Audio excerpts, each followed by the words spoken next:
మాతృ పితరులకు నమస్సుమాంజలి. గురు బ్రహ్మ గురుర్విష్ణు గురుదేవో మహేశ్వర గురు సాక్షాత్ పరం బ్రహ్మ తస్మై శ్రీ గురవే నమః.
మన గురూజీ గారు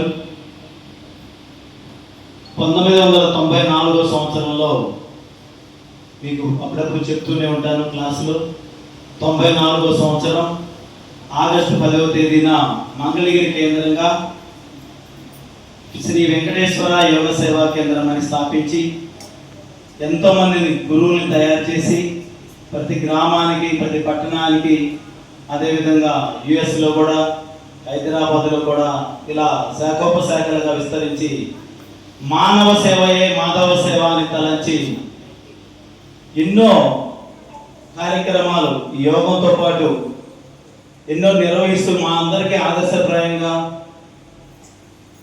అదేవిధంగా సకల విద్యలు కూడా మాకు నేర్పి ఈ విధంగా మీ ముందుకు పంపించి ఈ యోగ సాధన చేపిస్తున్నటువంటి పూజ్య గురుదేవులకి ఒక్కసారి మనందరం కూడా కరతాళ ధ్వనులతో అభినందన తెలియజేద్దాం. ఒక్క రూపాయి కూడా ఆశించకుండా వారు మనకి ఈ విద్యని ప్రణాళికను రచించి ప్రతి ఒక్క గ్రామాల్లో కూడా మీరు ఆరోగ్యవంతులు చేయాలి అందరిని కూడా అనే సదుద్దేశంతో ఈ యోగ సేవా కేంద్రాన్ని స్థాపించినటువంటి వారికి మరొక్కసారి మనందరం కూడా కరతాళ ధ్వనులతో అభినందన తెలియజేద్దాం. ధన్యవాదాలు గురూజీ గారు, మీకు మాకు ఈ ప్రణాళికను ఇచ్చి మమ్మల్ని గురువులుగా చేసి ఇంతమందికి విద్య నేర్పే అవకాశాన్ని కల్పించినందుకు మీకు పాదాభివందనాలు తెలియజేస్తున్నాం. కృతజ్ఞతాపూర్వకమైన అభినందన తెలియజేస్తున్నాం. మరి అదేవిధంగా నరసరావుపేట శాఖలో 2000 సంవత్సరం నుంచి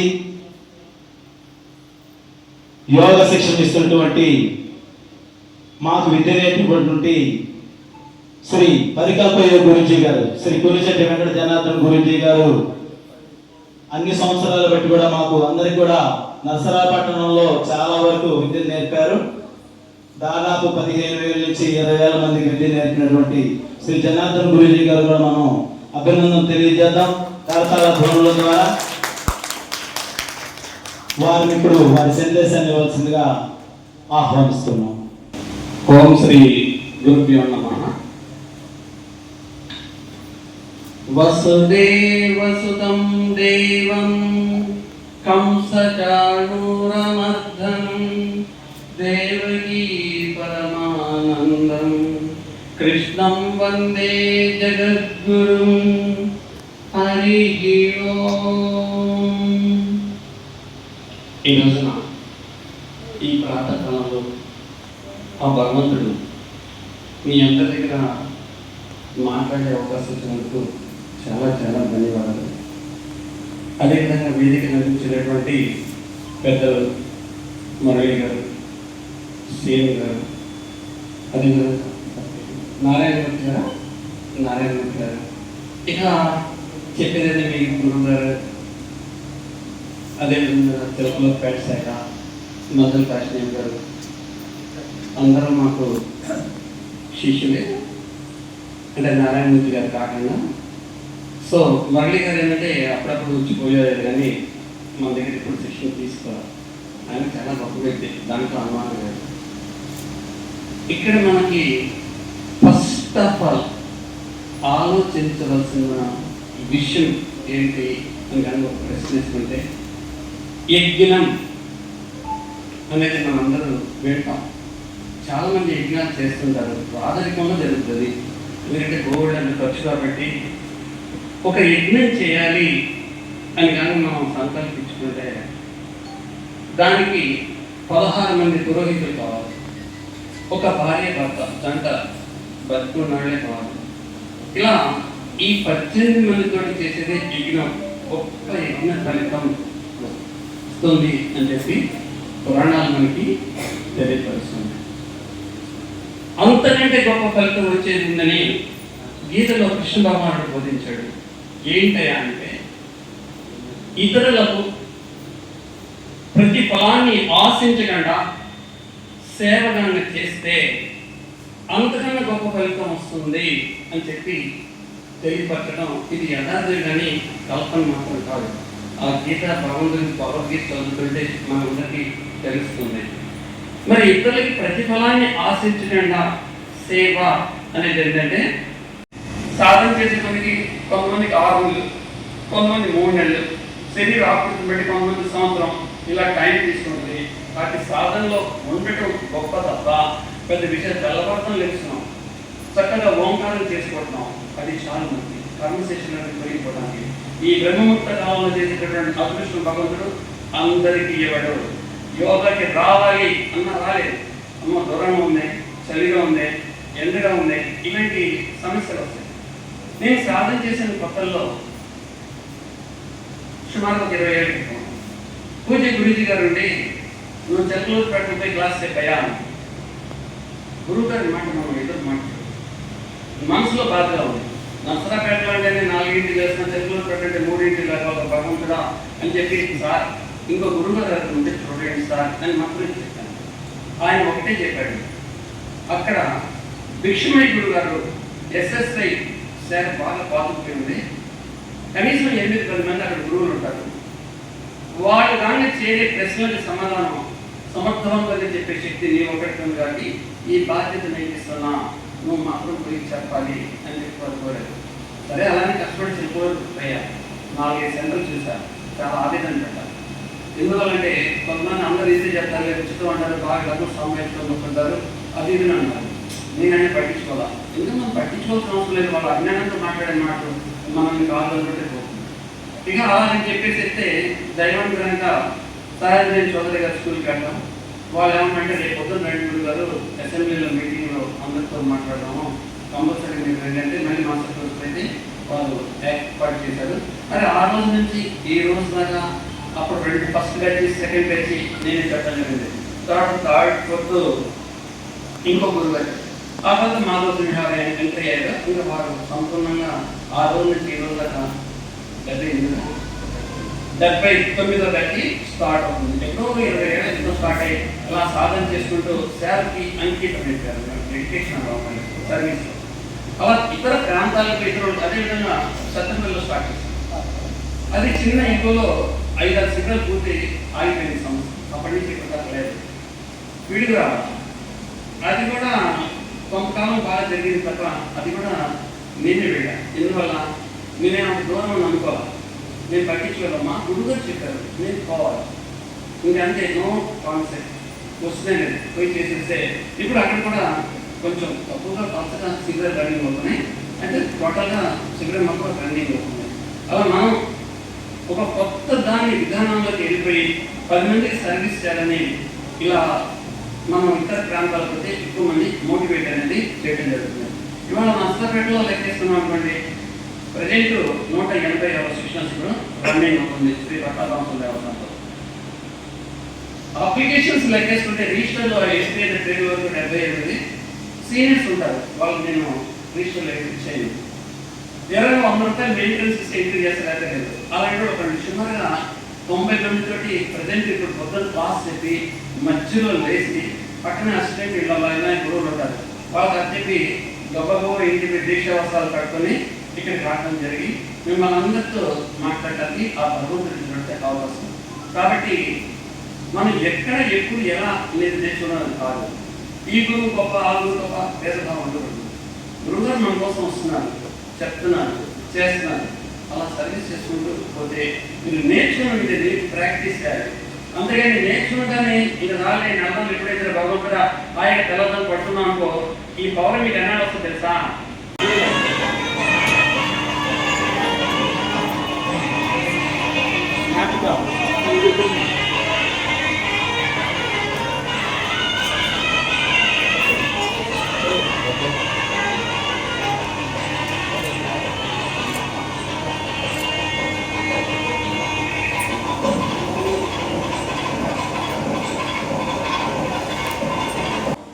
ఆ ఆలోచన ద్వారా తీసుకున్నటువంటి మంచి నిర్ణయాన్ని మనిషి తన జీవిత కాలంలో పాటించడం ద్వారా కలిగే ప్రయోజనం చక్కగా వర్ణింపబడ్డాయి.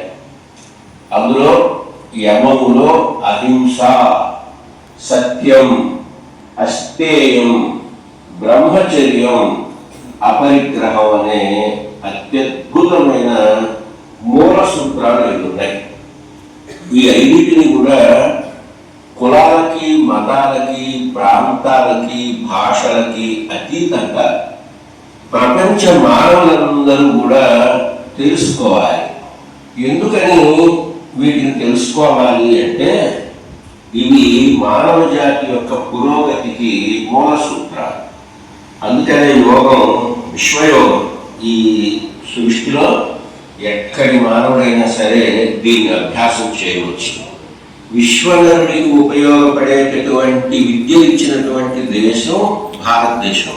అందువల్ల విశ్వానికంతటికీ కూడా భవిష్యత్ కాలంలో కూడా మార్గదర్శకత్వం వహించగలిగేటటువంటి శక్తి భారతీయమైనటువంటి విద్యలకు ఉంటుంది.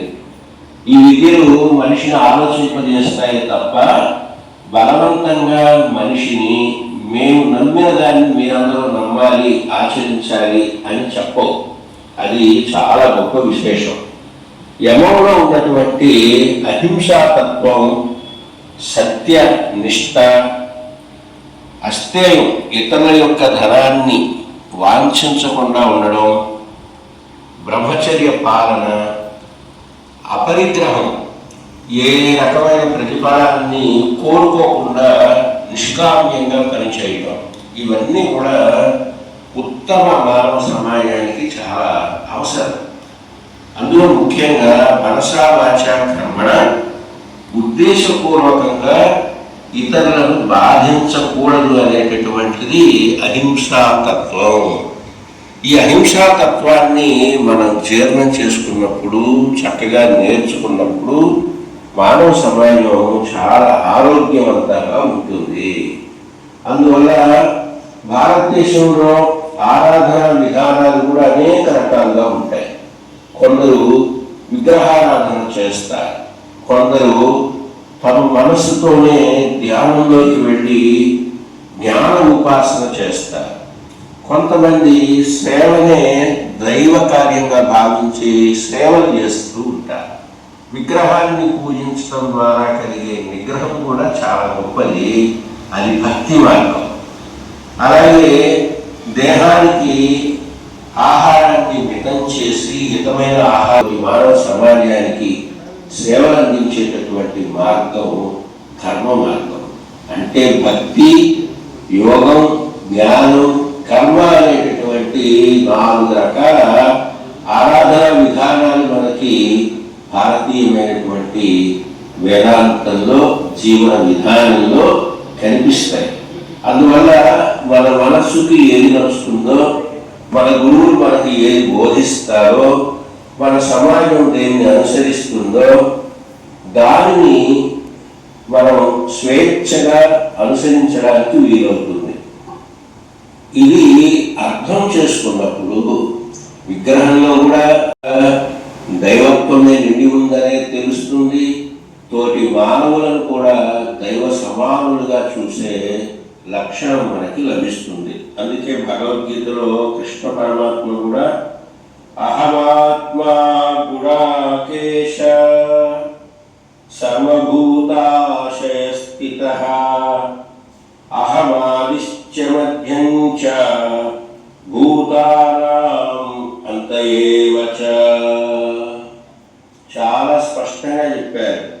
సమస్త సమస్త ప్రాణుల హృదయాలలో ఉండే ఆత్మను నేను, సర్వ భూతాల యొక్క ఆది మధ్యాంతములు నేను. ఇంతకంటే స్పష్టమైన వాక్యం ఇంకెక్కడ ఉంటుంది? ఈ భగవంతుడు ఆది మధ్య అంతం ఆయనే. అంటే ఆది మధ్యాంతాలకు అతీతమైనటువంటి వాడు భగవంతుడు, సర్వ సృష్టికర్త, సర్వాంతర్యామి. ఇది తెలుసుకున్నప్పుడు ఎలాంటి సంఘర్షణలు ఎక్కడ ఉండవు. కాబట్టి యోగ మార్గం అనేది మన జీవితంలో ప్రతినిత్యం ఉపయోగపడేటటువంటి చాలా గొప్ప మార్గం. ఇలాంటి యోగ మార్గంలో మనం చక్కగా వికసించాలి అంటే 4-5 విషయాలు మనం ఎప్పుడు గుర్తుపెట్టుకొని ఆచరణలో ఉంచుకోవాలి. అది గురువైనా, శిష్యుడైనా, విద్యార్థి అయినా, సంసారైనా, ఎవరికైనా సరే ఇవి అవసరం. నేను కూడా నా నిత్య జీవితంలో ప్రతి నిత్యం అనుష్ఠానం చేస్తూనే ఉంటాను. అనుష్ఠానం లేకుండా బోధ అనేది అర్హమైనది కాదు అని శాస్త్రాలన్నీ కూడా చెప్పాయి. కాబట్టి కాకచేష్ట వకోధ్యానం శ్వాన నిద్రా తథైవ చ అల్పాహారీ గృహత్యాగి విద్యార్థి పంచలక్షణం. కాకచేష్ట, కాకి అనుకున్నది సాధిస్తుంది, సాధించే వరకు కూడా అది విశ్రాంతి తీసుకోదు. దానికి ఆ లక్షణం ఉంది. అందుకనే బాల్యం కూడా మనం చదువుకునేటప్పుడు అడుగునున్నటువంటి నీటిని పైకి తీసుకురాలేక నీళ్లు తాగాలి అనుకున్నటువంటి కాకి ఆ కుండ చుట్టూ ఉన్న చిన్న చిన్న గులకరాళ్ళను దానిలో వేసి రాళ్ళు కిందకి వెళ్ళంగానే నీళ్లు పైకి రావటం, కాకి దాహం తీర్చుకోవటం అనే కథని మనం చదువుతాం. అంటే ప్రయత్న లోపం లేకుండా ఉండే లక్షణం కాకిలో ఉంటుంది. యోగాభ్యాసం కూడా అలాగే ఉండాలి. ఆసనం కోసమైనా, ఆహార నియంత్రణ కోసమైనా, ఆలోచన యొక్క అదుపు కోసమైనా ప్రయత్నం అనేది తప్పకుండా చక్కగా చేయాలి. చేసినప్పుడు సత్ఫలితం అనేది లభిస్తుంది. రెండవది బకోధ్యానం. బకం అంటే కొంగ. కొంగ ఆహారం కోసం చాలా ఏకాగ్రతతో ఉంటుంది. ఒంటికాల మీద తపస్సు చేస్తుంది అది. అయితే దాన్ని కొంగ జపం, దొంగ జపం అంటారు. కానీ అది తన లక్ష్యాన్ని నెరవేర్చుకునే వరకు కూడా అంత ఏకాగ్రతతో ఉంటుంది. అట్లాగే మనం కూడా యోగాభ్యాసం చేసేటప్పుడు మంచి ఏకాగ్రతతో ఉండాలి. అందుకే తక్కువ వెలుగులో ఆసనాలు అభ్యాసం చేస్తూ ఉండేవాళ్ళం మేము. అంటే మా పక్క వేదికపై ఉంచి తర్వాత మన అంతర్దృష్టి మనపైనే ఉంచుకోవాలి. ఉంచుకొని ఆ పరివర్తన అనేది ఏ రకంగా మన శరీరంలో, మన మనస్సులో వస్తుందో గమనించుకోవాలి. ఆ ఏకాగ్రత కొంగని చూసి నేర్చుకోవాలి మానవుడు. అలాగే శ్వాన నిద్ర, కుక్క నిద్రించే విధానం కూడా చాలా విచిత్రంగా ఉంటుంది. అది యజమాని కోసం తన సుఖాన్ని కూడా త్యాగం చేస్తుంది. అలిగిడి అవగానే ఎంత నిద్రలో ఉన్నా లేచుతుంది, చూస్తుంది. అట్లాగే జాగరూకులమై ఉండాలి మన జీవితంలో అని మనకి శాస్త్రాలన్నీ తెలియజేస్తూ ఉన్నాయి. జాగరూకులుగా ఉండడం అంటే ఏంటి అంటే మనల్ని వశం చేసుకునేటటువంటి అనేక రకాల బలహీనతలు మన చుట్టూ ఉంటాయి. కొందరు పొగుడుతూ ఉంటారు బాగా. ఆ పొగిడినప్పుడు పొగిడిన వాళ్ళ మీద ప్రేమ కలుగుతుంది, పొగడని వాళ్ళ మీద మనకు ఆసక్తి తగ్గిపోతూ ఉంటుంది. కానీ పొగిడిన వాళ్ళు ఉత్సాహాన్ని ఇస్తూ ఉంటే విమర్శించిన వాళ్ళు మనలోని శక్తిని మరింత మెరుగుపరుస్తూ ఉంటారు. ఆ విమర్శలు తట్టుకోవడానికి కావలసినటువంటి శక్తిని, సహనాన్ని, విమర్శలో సత్యం ఉందా అసత్యం ఉందా అని మనం మనసుతో పడేటటువంటి ఘర్షణ, ఇవన్నీ కూడా మనల్ని మెరుగుపరుస్తాయి. ఎందుకనంటే బంగారం ఎంత స్వచ్ఛమైనదైనా ఆ బంగారానికి సుత్తి దెబ్బలు తగులుతూ ఉంటే అది కావలసిన ఆకారంలోకి మారిపోతూ ఉంటుంది. విమర్శలు అనేవి అట్లాంటివి. కాబట్టి ఆ విమర్శలను కూడా తట్టుకొని ఈ బలహీనతలని దరిచారనివ్వకుండా ఉండే లక్షణం శ్వాన నిద్ర, కుక్క నిద్ర ద్వారా మనం తెలుసుకోవాలి. అల్పాహారి, ఆహారం అనేది చాలా చాలా ముఖ్యమైనది. నేను కూడా చాలా పర్యాయాలు గమనిస్తూ ఉంటాను. ఆహారంలో మార్పు వచ్చినప్పుడు మన శరీరంలోనూ, మాట తీరులోనూ, మనసు తీరులోనూ మార్పులు వస్తూ ఉంటాయి. శ్రీ నందనయోగి గారికి మంచి ఏకాగ్రత, పట్టుదల ఉన్నాయి. తాను ఒక కార్యాన్ని తలపెడితే అది పూర్తయ్యే వరకు ఎంతైనా శ్రమించేటటువంటి తత్వం ఆయనలో మనకి కనిపిస్తుంది. యోగం పట్ల కూడా దశాబ్దాల తరబడి ఆయన అత్యంత శ్రద్ధతో యోగాన్ని విడిచిపెట్టకుండా సాధన చేస్తూ వచ్చారు.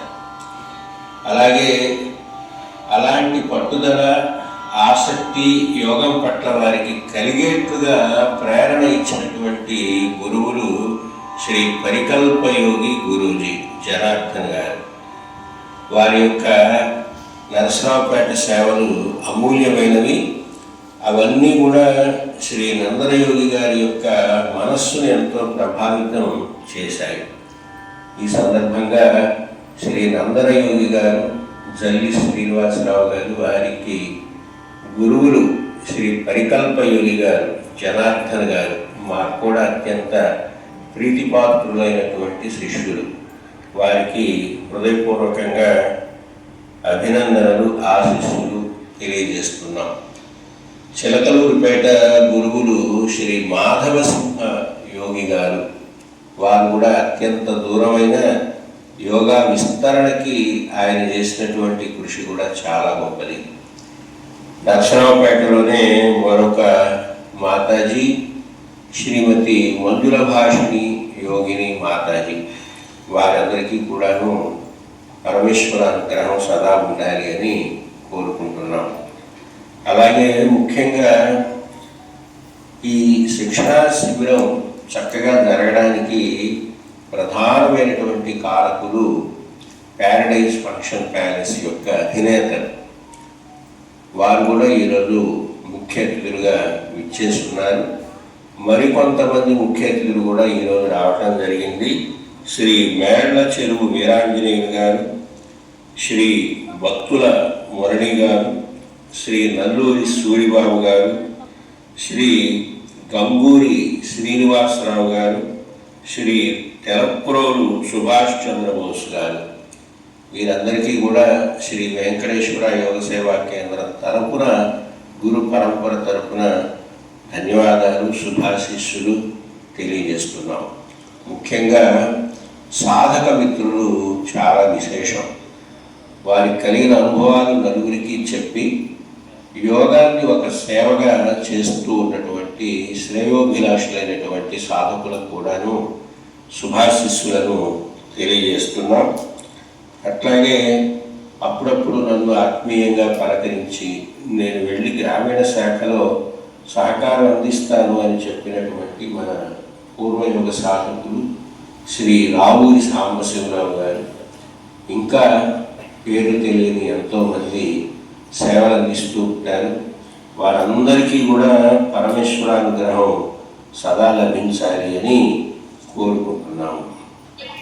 ప్రత్యక్షంగాను పరోక్షంగాను సేవలు అందించిన ప్రతి ఒక్కరికి శుభాశీస్సులను తెలియజేస్తూ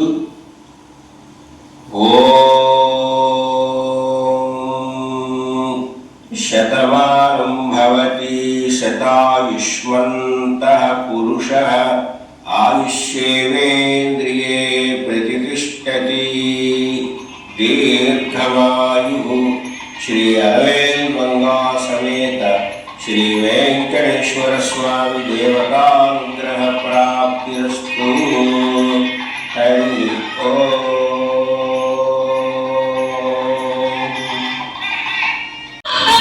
సంచిత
రకాల కణాలు అనేవి మన శరీరం కొత్తవి వస్తాయి, పాతవన్నీ విసర్జించబడతాయి అనమాట.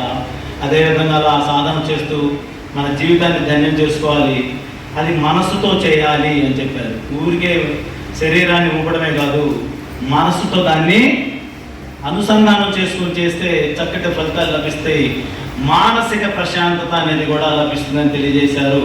మరి ఇన్ని విషయాలు కూడా మన గురుగారు ఈరోజు చెప్పింది ఇంకొకసారి చెప్పకుండా అలా అన్ని శ్లోకాలతో పాటు మనకి సవివరంగా వివరించడం జరిగింది.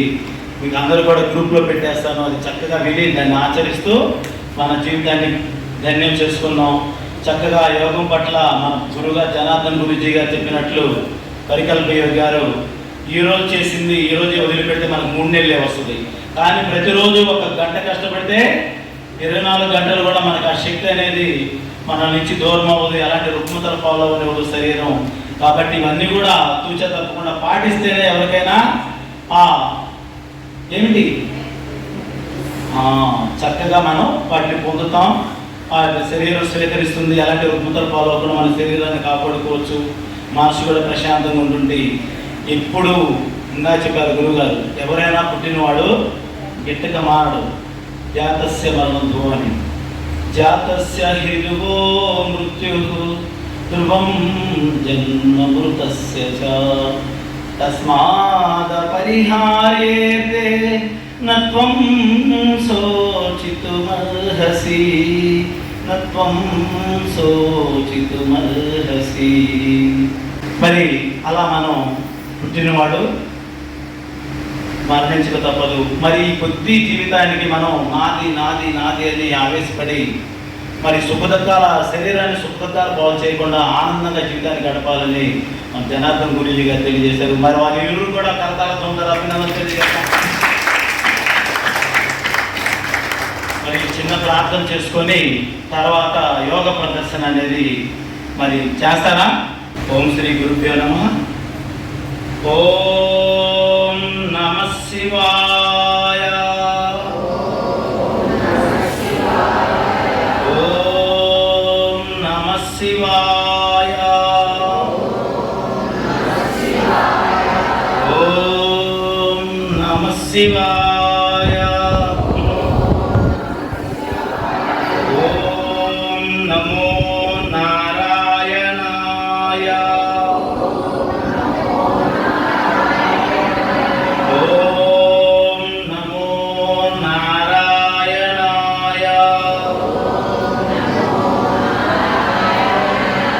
ఓం నమో భగవతే వాసుదేవాయ.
దివ్యాత్మ స్వరూపులారా, ప్రియ ఆత్మ బంధువులారా, మనం తీసుకునే ఆహారం ఏంటని అడిగితే ఇడ్లీ అయినో చపాతీ అయినో కట్టె పొంగలనో దోశ అయినో దద్దోజనమనో ఏదో ఒకటి చెప్పవచ్చు.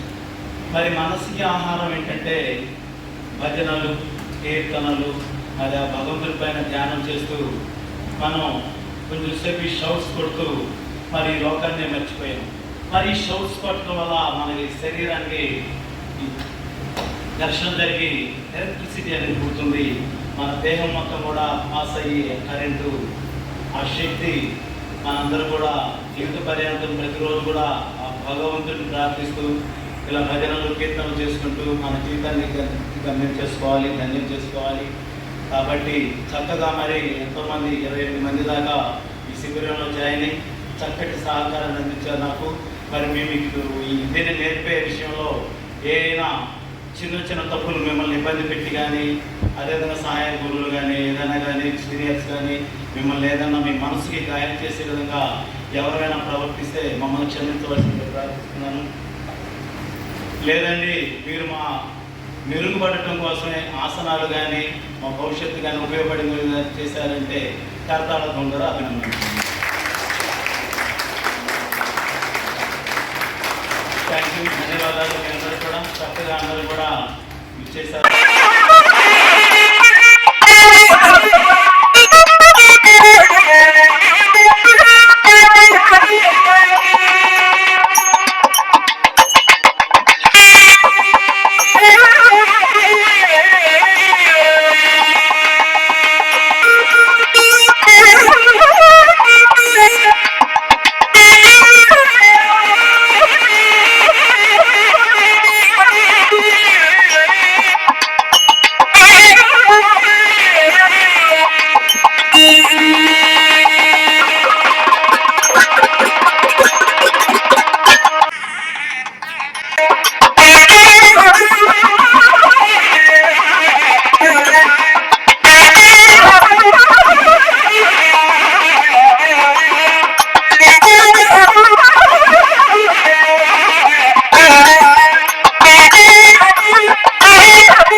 స్థాపకాయ చ ధర్మస్య సర్వధర్మస్వరూపిణే అవతార వరిష్టాయ శ్రీ వెంకటేశ్వర యోగి గురూజీయే నమః.